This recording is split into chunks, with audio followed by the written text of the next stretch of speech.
तर भाजपा नेत्या संगीता ठोंबरे यांनी लक्ष्मण हाकेंची भेट घेतलेली आहे। हाकेंच्या आंदोलनाला आमचा पूर्ण पाठिंबा असल्याचं संगीता ठोंबरे यांनी म्हटलंय।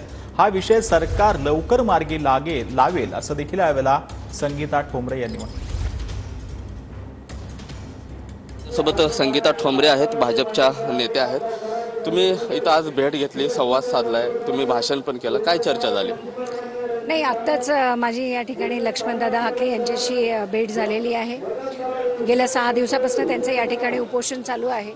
मी खरं तर एक सामान्य नागरिक म्हणून आज त्यांच्या या ठिकाणी भेटीला आले होते। त्यांची तब्येतीची विचारपूस करणे आणि त्याचबरोबर त्यांच्या या आंदोलनाला आमच्या वतीने पूर्ण पाठिंबा आहे दर्शवण्यासाठी मी आज या ठिकाणी आले होते। अतिशय त्यांचाही तब्येतीचा जो विषय आहे तो तर तुम्ही सगळ्यांनी आता पाहिलेलाच आहे, पण या सगळ्या आंदोलनाची जी दिशा आहे ती अतिशय सकारात्मकदृष्ट्या चालू आहे।